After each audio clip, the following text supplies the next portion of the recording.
If it's up and coming, the trends are showing that everyone's Googling this item, which means they're typically searching it on Amazon as well if it's e-commerce related. Yes. And if you create the product and there's very little competition, yes, you can make a ton of money.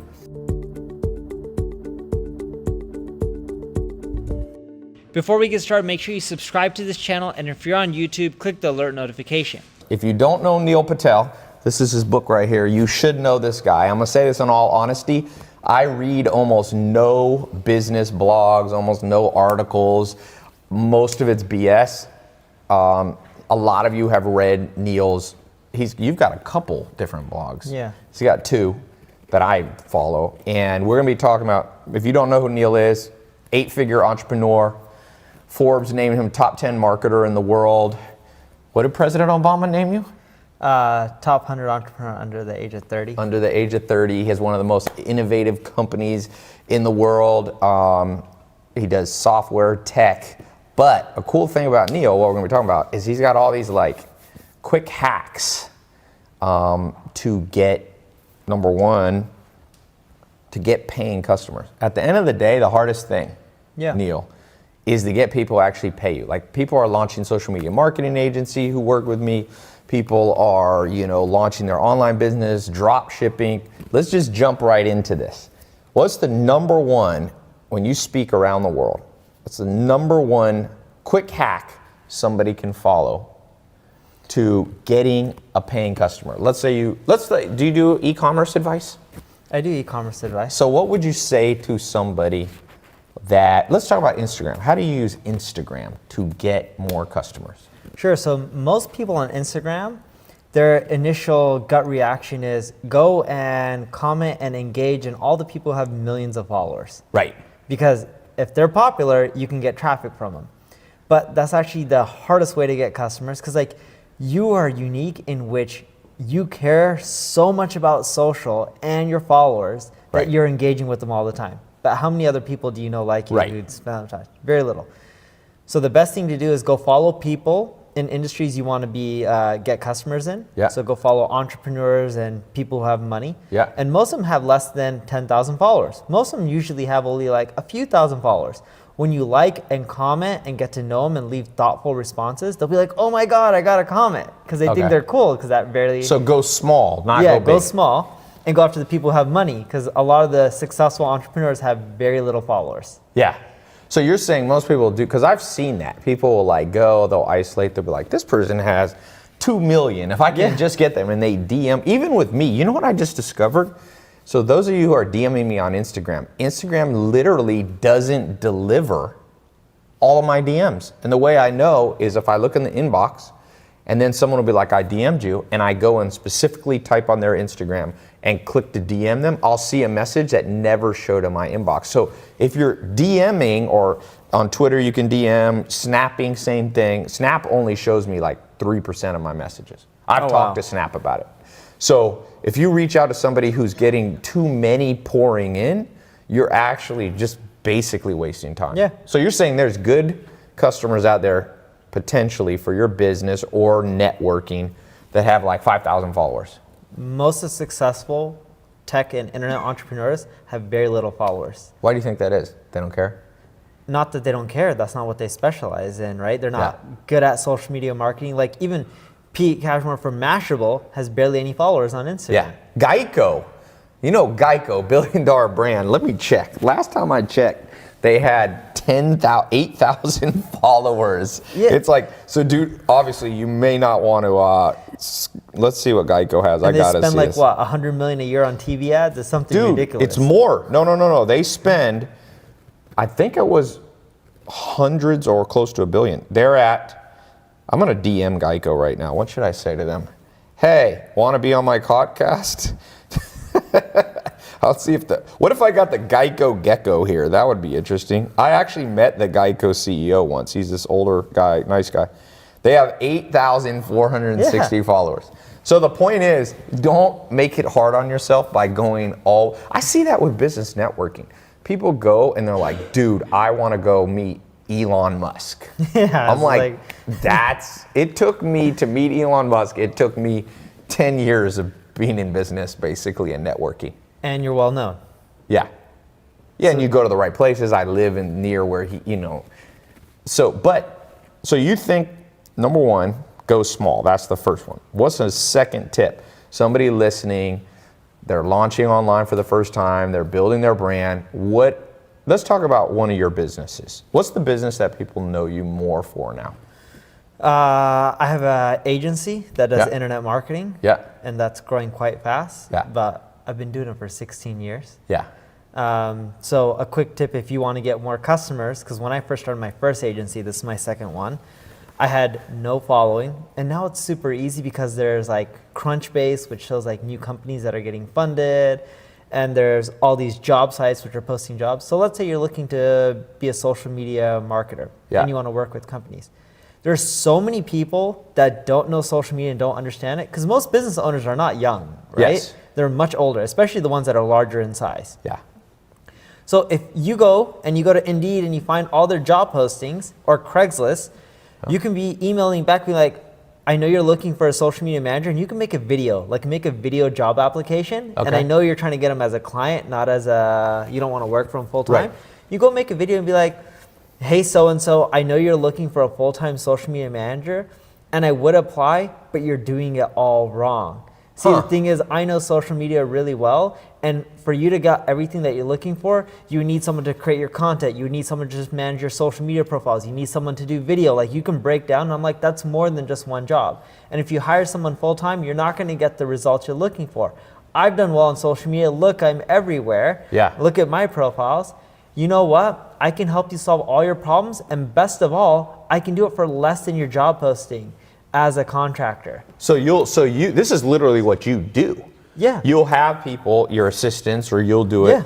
You'll go on Indeed.com, which is like a kind of like Monster.com, right? Yes, and I do you ever Craigslist- do Monster too? No, I do more Indeed, but more than anything, I do Craigslist. Really? Because it's typically like if you're just starting out, right? Yeah. Because if you're just starting out, people who post on Craigslist are typically smaller businesses than the ones that post on Indeed. They still have money, Yeah. and a lot of them still make millions of dollars, but Indeed is a lot of large corporations. Yeah. Will just ignore it and be like, no, we want a full-time employee. Huh. So you go in the searching for jobs section of Craigslist. Yeah. And you just look for people looking for marketing, contractors. Like social media marketing. Even personal assistants, you can probably do the same thing, because if they own it. Now, you mentioned, was it Crunchbase? In the past, yeah, we were talking about Crunchbase. So what were you offline. using Crunchbase? You were going there to identify companies? Yeah, so what Crunchbase, what we were doing is, anytime you're pitching services, and I know you have a course on social media marketing that teaches people like how to do it, which is great. On Crunchbase, all these businesses, it's a list of everyone who recently got funding. So Crunchbase announces like people who like, I just raised $10 million, I raised $20 million, I even raised 5. You don't need to go after people who raise 100 million. Yes. There's more companies who have just raised 1 to 5 million. Yep. And you know what they have to say? They're like, oh, our investors need us to burn the money to try to create the next Uber. Either create the next Uber or go bankrupt. Yes. So if you hit them up, because they just recently got a check, what do they got to do? Spend it. So I emailed them, the CEOs, and the investors, because it lists on Crunchbase which venture capital fund, right? The people giving money. Yep. And the partner Yes. who led the deal. And their emails are all public because they want more deal flow. So you email them and the company and be like, hey guys, I know you just recently wrote a check to this company. Here are all the ways they're messing up. I think this is an amazing company, but unless they fix this, I don't see how they're going to be huge.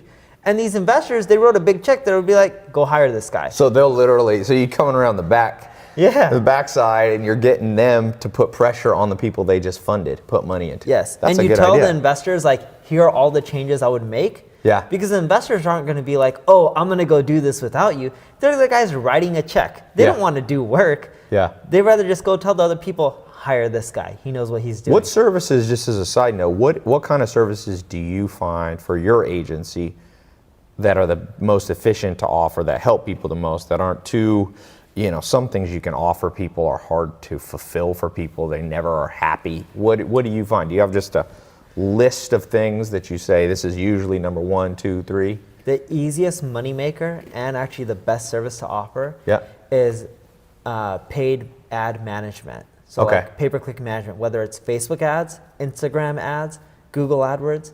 Because most people that are buying and even spending $500,000, $1 million a month, or even $100,000 a month, they have no clue what they're doing. Yes, they're just throwing money at it. Yeah, because they're like, oh, everyone else is on Facebook.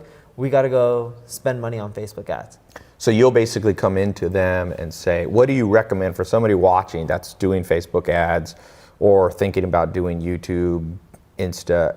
Do you do a flat fee plus a percentage of spend? Yes. Or do you do, okay. So charge them at least a few grand. Yep. Or 15% of spend. You can go down to 10% of spend, and you can go all the way up to 20. Yeah. Getting more than 20 is a bit greedy. Yeah. Going lower than 10 is usually not worth it. Yeah. So even if someone's doing like 100 grand, you want to take 10%. And it's really easy for them to pay you that. And the reason being is a lot of times like their copy sucks, or their social media ad image just sucks, right? Like on their Facebook ads. And just making it a little bit better gives them more than a 10% lift. And they're like, oh, wow, we're getting better results. And even though we're giving you 10%, it's still paying for itself. Yeah. Yeah, you can show them. You can track how much at first you were making. Yes, instantly too. You can say, look, your old ad was getting, your CPA was $70 and I dropped it to $50. So I saved you, 30, 40%. And now people, and I'm only charging you 10. Yeah, that's the easiest way to make 6 figures a month. Because think about it. Facebook's worth 500 and some change billion, right? Google's worth 700 and something billion. Mm-hmm. Facebook makes almost all their money from ads. Yes. And same with Google. Forget Android and all that. It's still almost all ads. It's like 85% or 90%. Yeah, it's something ridiculous. Yeah. So you just had to take a slice of that. Yeah. Yeah. That's such a big pie. You don't even need 0.1%. So for somebody who's watching, who doesn't know, let's move on to I think we're on number 3. What's a hack for somebody who sees the value in offering Facebook ad management, Google ad management, but doesn't know how to do it? You can go to Google AdWords. They have a certification program. Yep. And they teach you how to do AdWords. So Google, for free? Yeah, for free, because they want you to spend more money. Yeah. Because if you're doing a better job and getting a better ROI, what are you going to do? You're going to spend more money. So tip number 3 is go, and I've had my staff do that. I'm like, go through this. It's free. Ben, did you ever get certified? No, I haven't, but Alexander just did. Oh, Alex, see, one of my staff, I told them, my brother didn't do it yet, but Alexandria. I learned Google AdWords back when it started. I got in. There was no tutor. You was just sitting there spending money. It was easier then. What about for Facebook, learning Facebook? So Facebook Support Center teaches you more about ads than a lot of the stuff you read online. And it's actually an amazing place. Or you just go to YouTube and you just type in like how to do Facebook ads and like go look for the most popular videos, right? And the best likes and ratios, and you just go follow their advice step by step. Yeah. So it's not, the point is you can learn it much faster. You're not going to go from Monday and on Tuesday be the world's best expert, but you'll be good enough within one day. It's actually not that hard. You'll be better, put it this way, you only have to be a little bit better than the companies that are paying you, right? It's kind of like being a personal trainer. You don't have to be The Rock or Arnold Schwarzenegger to be a personal trainer. You just have to be in better shape than most people. Yes. The Rock might not hire you if you're not ripped and massive, but remember, in the modern world in personal training, a lot of people are 100 pounds overweight. If you have a 4-pack, you're good to teach them. So in the same way, a lot of these companies, they're like 200-pound overweight when it comes to Google AdWords spending and Facebook. Even the big guys. I used to manage General Motors' marketing spend. Okay. Just digital for their finance division. They have mortgages, Camping World Insurance, and all this other stuff, right? $5 million a month. Okay. $3 million of it produced sales. $2 million of it didn't even produce $1 in income. So it's like, okay, you see that this doesn't produce, stop spending money on this $2 million. Yeah. I know that sounds stupid, but that's a large corporation making that mistake. Yeah. And this isn't uncommon. Like $24 million a year they're just throwing out. So you could tell them, do this. Just give it to me. Is that what you told them? Well, I started managing it, and funny enough, I got fired when I cut the $2 million. Really? Yeah, because the guy who was in charge, he was like, dude, I'm not going to get the budget for next quarter. And I'm like, but you're not making any money from this $2 million. So you actually did such a good job. They rewarded you by firing. That is very nice. Hey, tap the YouTube thing. Okay, so next question, or we're on number 4. what for somebody here, let's switch gears a little bit. Let's do a hack for somebody who wants to sell more product online. Maybe they have an Amazon store. Maybe they have a Shopify store, a ClickFunnels store. Like, what do you find, and they don't have a ton of money? How would you get started selling something? If you were selling t-shirts, if you were selling, we were talking about services, but now physical product. Let's just take t-shirts or kitchen items or something like that. So one, there's a ton of companies that do drop shipping. Yes. And there's a huge model for e-commerce right now of all the drop shippers, right? Yes. And it's because no one wants to create or hold inventory. It's a huge cost center. So what I would do is I would first go to Google Trends and find what's up and coming. Okay. So you just literally, it's a free part of Google, type in Google Trends, and you can start clicking around. There's a whole bunch. You can do it by country. You can do it by YouTube. Yes. You can. There's a lot. I love Google Trends. You can. Me and Zach used to have a little segment on our show called, what did we just call it? Google Trends? I think so. It's very Trends with tie-ins. Google Trends with Ty and Zach. Okay, so you go there. Then what? You look for what's up and coming. Yep. You go find products that you see, like they show you a chart. Is it like going up? Is it going down? And then you go to like places like Amazon and you type in the product. Yep. If you don't see a ton of options, go and create it. Okay. And then just have someone drop ship it for How you. would you get customers? So let's say you got the drop shipping set up, you have Amazon set up, you have, Shopify or ClickFunnels set up. What do you do then? Because you can have a website and make $0. You don't have to get customers. Okay. If it's up and coming, the trends are showing that everyone's Googling this item, Okay. which means they're typically searching it on Amazon as well if it's e-commerce related. Yes. And if you create the product and there's very little competition, Yes. you can make a ton of money. So give you an example. Okay. I was at a mastermind in Dubai that I was speaking at. And I met a guy who started e-commerce in November of 2016. Okay. And we're still in about a year ago. Yeah, a year ago. He went from $0 to $48 million in 1 year. Wow. All he did, Google Trends, find the latest product, find a drop shipper, put it on Amazon. He's not the What best. genre was it in? Oh, like widget spinners and every little thing like that. He did any product. He's done like kitchen I think appliances. I know that this guy's been WhatsApping me. Young guys? Yeah, young guy. Yeah, he I just know bought a that. Lamborghini. Yeah, that he wears guy like WhatsApp studded me. shoes and Yeah. stuff. And like he's like, I'm not the best Amazon seller, Yeah. but he's just like, I'm just finding what's trending and not much competition. He's like, you put it up. Yeah. So is he doing a ton of paid spend? No, He's pretty good. no paid spend. It's Really? just- So he got something that's hot. He ranked high in Amazon. well, there's not a ton of competitors. Right. So when people type it in, you're one of the few options, and Google Trends shows you what's up and coming Yes. without a ton of competition. Fidget spinners. $0 to $48 million by catching a trend. Let's talk on And multiple trends, because he's just like, yeah, you just go to Google Trends and you see what's up and coming and you just pop this shit on, because there's no competitors. You don't need to know marketing. You don't have to be the best. Now, you're not going to make crazy margins, but he was operating at like 15, 20% margins. Yeah. Who gives a shit? 48 million bucks? Yeah. That's a Even lot of 10% money. margins, you're making $4.8 million a year. Yeah. 400,000 net. That's not bad. Yeah. For some, I think the guy's under 25, something like that, or under He's 30. young. I think he's 30 or Yeah. somewhere around there.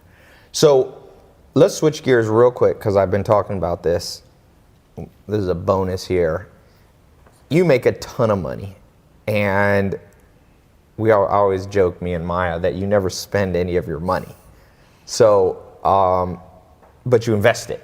Yes. Let's talk about investing. What are 3 things? Let's just cover 3 things people need to know. You've literally invested. You never brag about your numbers, but you've got 8-figure business. That's probably conservative, and you got a ton of cash. What do you like? What are 3 things people with money, or even a decent amount of money, or even a small amount of money, need to know about trends in investing right now? So with investing, you see things that are up and coming like Bitcoin and Ethereum.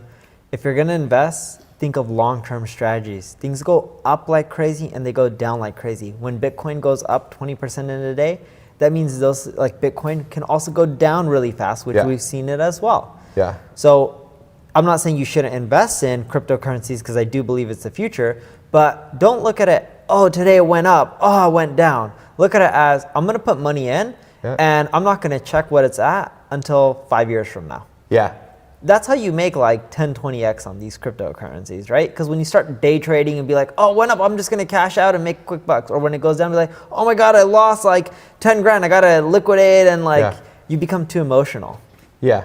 So think long So term. it's classic. That's the same with the stock market. That's the same with real estate. One of the best things that can happen is kind of like what happened to Zach's uncle, where he forgot his password and can't get into $500,000 worth of Bitcoin. The best thing that could happen to your uncle Zach would be if it took 20 years for him to finally find the password on an old piece of paper in a shoebox when he's moving. Yeah, no, probably not in the laundry. And he pulls it out and he's like, "What's this? This is my password, my secret password for my, wallet."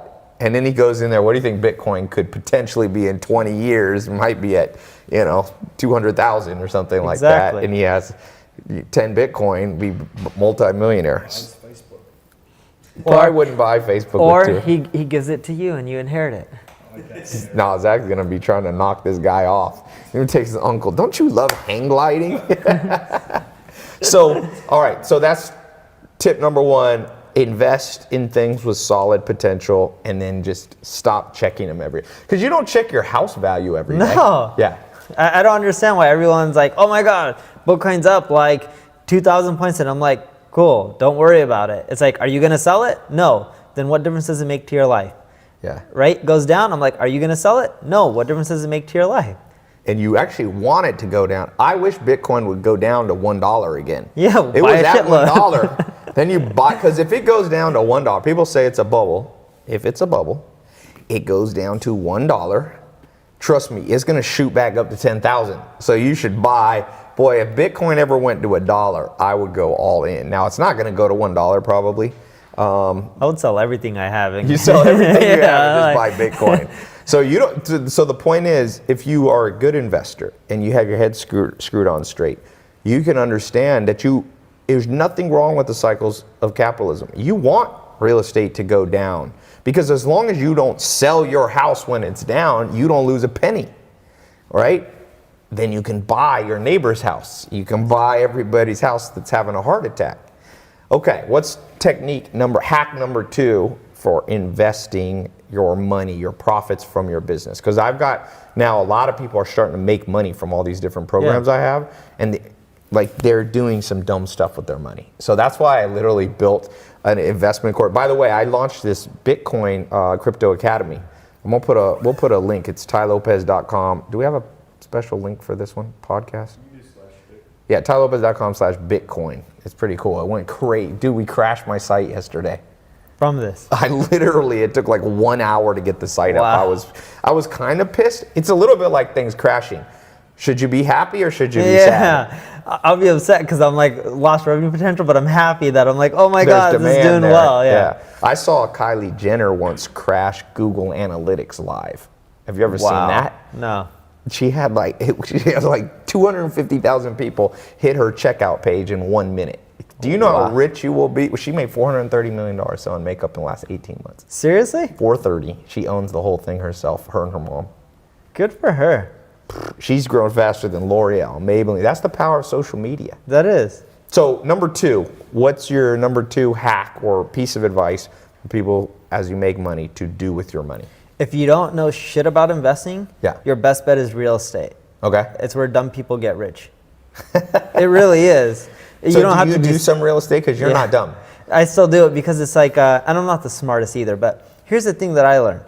You're never going to sell more than market value, but you can sometimes buy cheaper, right? Yes. You make money when you get the deals. But even if you don't get deals, like right now, we're here in Beverly Hills, or is this Bel Air? This is Beverly Hills, yeah. Beverly Hills. Okay, you buy land or a home in Beverly Hills, even if it's a piece of shit place, it doesn't even matter if you buy at the peak of the market. 10 years from now, you're making money. 10 years from now, you're making a killing. 30 years, you're crushing it. Not like it's gone up double. I'm talking about it'll probably go up 5, 6, 7x over 30 years or whatever it is. There's no more land in these areas, and everywhere, anyone around the world who's successful is like, I want to go to LA, Beverly Hills, like it's well known. So you pick a spot that's well known and you buy land there, you'll do well, or you buy a home. Or any area that's around those surrounding areas, because there's no more room in Beverly Hills and it's too expensive, you go to Hollywood or you go to Bel Air. I don't even know if Bel Air's probably expensive as well. Yeah, Bel Air's similar to here, Beverly Hills. So you just go around to the outskirts because they all get gentrified and cleaned up over time and they skyrocket. Like right now in LA, the Olympics, they're spending so much money to change LA for the Olympics and investing money. Yeah. That means it's all going to get cleaned up and even better, which means real estate prices should go up over time. Yeah. And believe it or not, I mean, people always think you're priced out of the market. With real estate, here's the thing. I like talking about this because we're talking about Bitcoin, how you can make money if it goes up and down. Real estate, as it goes up and down. So people go, well, I can't afford to get into a place like Beverly Hills. But if you have a little bit of power as a persuasion, there's more potential investors who will back you in Beverly Hills. So there's pros and cons to everything. One of my favorite sayings is there's no solutions, only trade-offs. So some people go, okay, I don't want to buy in Beverly Hills, it's too expensive, and I'm a new real estate investor, so I'm going to go buy in Timbuktu, Omaha, Nebraska. Well, the downside of that is, think about if you find a decent piece of land or a house in Beverly Hills, and you pitch 20 investors. Are those investors likely to write you a check for a name brand location? Yes. Yeah. So don't necessarily be intimidated just because. Yeah. And if you pitch an investor and even if they say no, they're not saying no, they're just saying not right now. Yeah. Right? Eventually you can persuade them to say yes. Have you raised investment money or helped people raise money? Estate. No, but just in general. I raised for my own companies. Yeah. I raised 16, 17 or 20 million or something like that. That was a long time ago. And then other than that, I've never really raised for any other business. So for somebody listening that feels they need to raise some money, what would you tell them? What's the techniques that you use? This will be maybe the third hack for investing, but this is actually raising investment capital. What do people need to know? Sure. Pitching investors is not that effective. Okay. Networking and getting to know them and helping them out with whatever problem, like investor has some other companies that he's invested in aren't doing well, but look, I don't know real estate, but you know what? I'm going to go there and I'm going to help them out and I'm going to help make your life a bit easier. Yeah. Or you don't know social media marketing with your restaurant, it's okay. I'm going to help you and I'm just going to do it for free. Getting to know these investors and helping them out and building that relationship is the easiest way to get money. Investors typically, when it's early stage, like when they're new people in smaller amounts, like smaller amounts being 100,000, million, whatever it may be, they typically prefer writing the check to someone they know. Yeah. So going out, getting out of your house, meeting people, making friends with people, genuinely scratching their back before you ask them to scratch yours. Because most people don't do that. Most people's approach is, give me. Ty, Neil, I got the world's best new Uber app. It's going to make $600 trillion. Get in now. That's like most people's pitch. And it doesn't work. I remember the first time I tried raising money, I talked to my buddy Andy. So Andy's first company sold to Aquanav, which then got bought out by Microsoft, right? For I think Aquanav sold for $8 billion or 6 or something like that. So this guy had a ton of money. Yeah, well, his didn't sell for anywhere near there, but he was rich. And then his last company just sold to Vizio, the TV company. Yeah. And then now he has his own venture fund. But even back then, I asked him, I'm like, look, I want to raise money. I was helping him with his startup and just giving him free advice. And then when I wanted to raise money, I'm like, hey, I tried meeting with investors. No one gave me a check.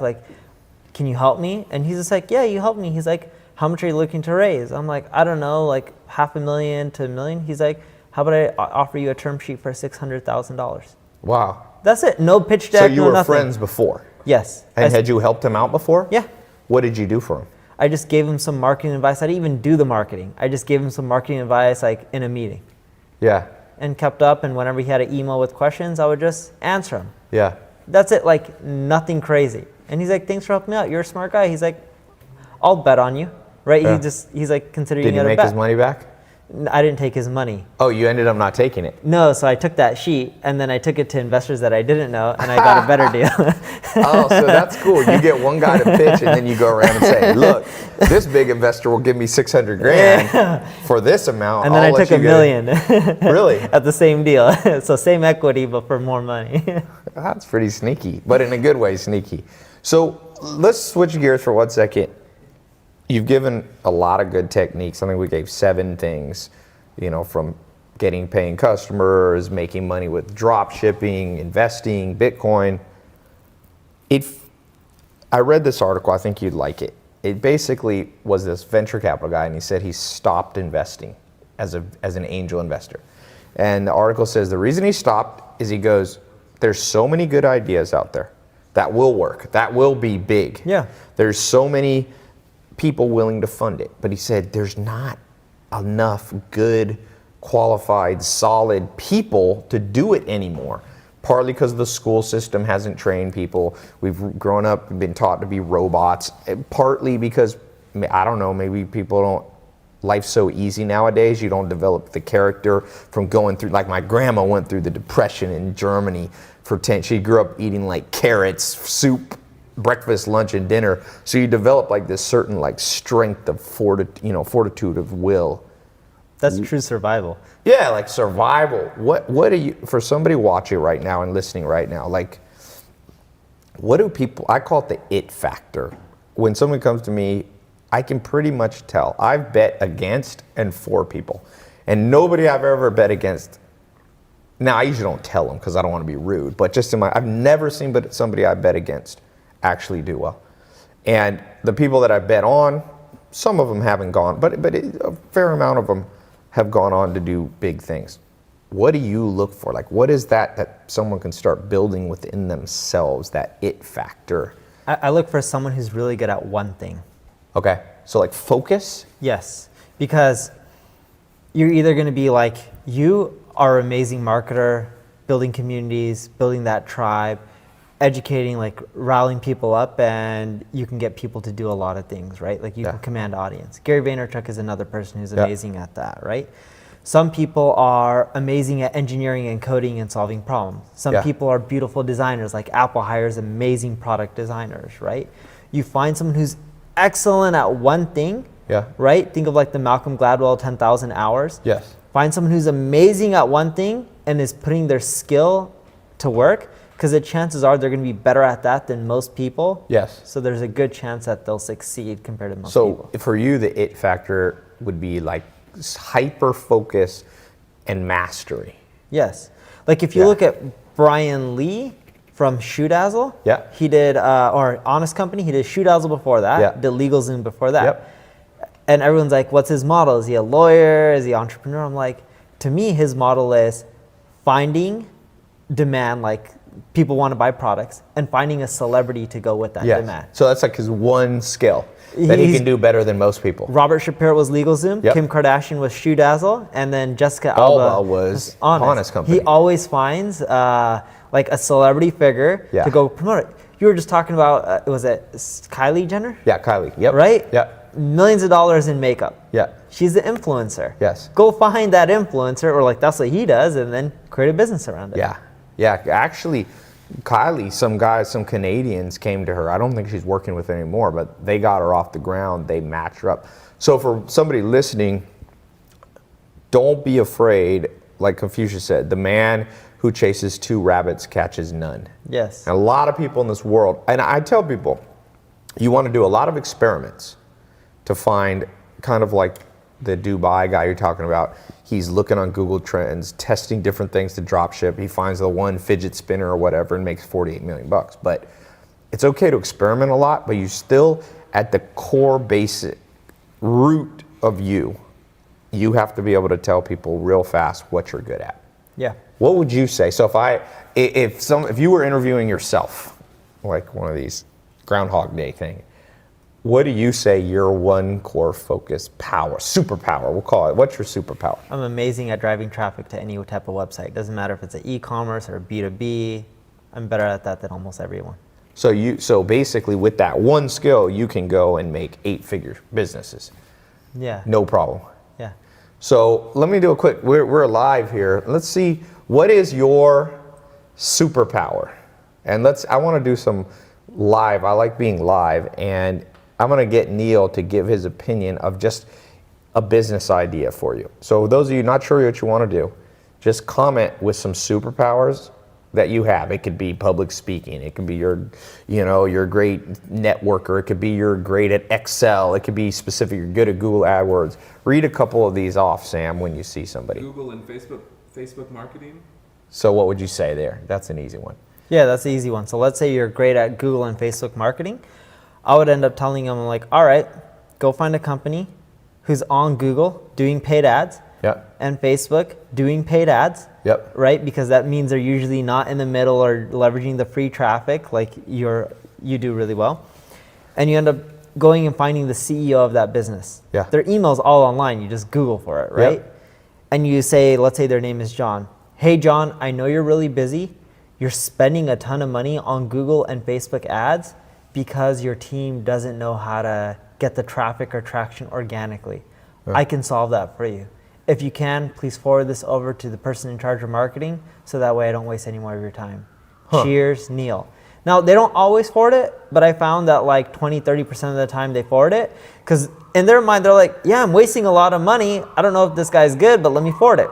So just 3, if you email every 10 people, you should get 2 or 3 of those emails. Now, Correct. will the marketing person contact you usually? Yes, and if the CEO of the company says contact this person, forwards it, Right. not only they're going to contact you back, you have a high chance of closing them as a client because they're like, oh, the CEO told me to talk to him. Yeah. You never said in the email, hey, John, we don't know each other Yes. or anything like that. The marketing person usually assumes that you know the CEO and they never ask you if you do. You're not Yeah. lying. They're Yeah. just assuming, and they usually hire you because they're like, oh, the CEO The told me CEO to wants, that's a good one. Let's do one more. Oh, someone had self-publishing in there? So they know how to put, they're writers. They know how to write. What would you do if you were good at writing a quick book or an ebook or something to put on Kindle on Amazon? Yeah, sure. So a lot of days, everyone's like, oh, I'm really good at self-publishing. I want to go and put my book on Kindle. I want to go put it on, create a print version of the book and get it out there in bookstores. But anyone who's in the publishing world knows that books don't make that much money. Yes. Ebooks make way more money. You Yeah. can charge way more money for the same thing in a digital format Yeah. with less cost. I would go to all those sites like, I'm blanking on the name, like where you can actually sell courses. Yeah, like you could do Udemy. There yeah, you go. Coursera. Udemy. There's tons of them. Yep. And they already have so much traffic. Yes. Go look for the most popular search terms. Like you can use Google Trends to Yep. see what's popular. And then you go compare that to how many courses they have in that space. Yes. And then just go and start creating courses. You'll quickly make money. Like a buddy of mine, Andrew Dumont, doesn't know shit about ebooks or any of that. He's like, dude, I just popped it up. I'm not big compared to the people on there, but he's like, I'm making like 2-3 grand a month, 4 Yeah. grand a month, just selling some ebook. And he's like, create it once and just keep selling.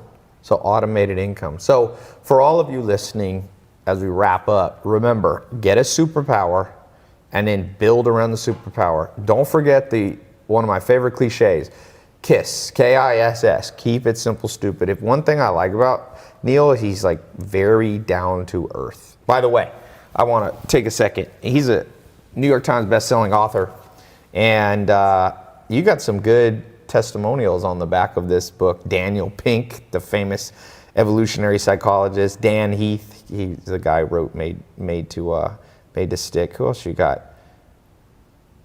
You got Tucker Max. Oh yeah, this Raj. I'm not even going to try to pronounce his last name, from the University of Austin. That's where Dr. David Buss is from. So go check out Hustle. And by the way, how do you pronounce that guy's name? I'm not even going to try. Patrick Velaskovitz. Okay. Yeah. We'll just stick with Neil Patel. Neil's here. Check out Hustle. Without a doubt, you know, one of my favorite sayings is everything comes to him who hustles while they wait. Like when you brush your teeth, read a little magazine, read a little book, have some cue cards, memorizing things. Like hustle is not, you know, I think that hustle is a term that's sometimes overused and used incorrectly. Like I think sometimes people, to me, hustle is like banging your head against a concrete wall and it's not working, so you hustle and bang it against a concrete wall even harder. But that's not, the essence of hustle to me is you still have to work smart. If the wall ain't gonna break, don't try to bang your head and hustle harder.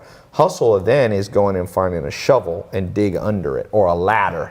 So it's more like hustles to me is more like ingenuity Yes. and energy combined. So it's all about hacking life. Yeah. What's your favorite hack that you have in here? So one thing that I tell a lot of people, Yeah. when you're born and you're a little kid, you're just like, oh, I want to be an astronaut or I want to be a doctor. And most people can't figure out what they're passionate about in life. And they think that you're just supposed to be born and you know what you want to end up doing. What we tell people is go do a lot of little experiments. Just go try something for an hour, not even a whole day. Yes. And go try like 5 things that you think you may like. Yep. And through that little hack, you'll eventually learn what you don't like. Yes. And that'll help you get to the path of what you do like in life and what you're passionate about. Yeah. Which then gets into, most people are like, oh, what am I amazing at? Usually what you're good at naturally Yeah. is what you tend to love and you're passionate and you tend to eventually become like an expert at. Yeah.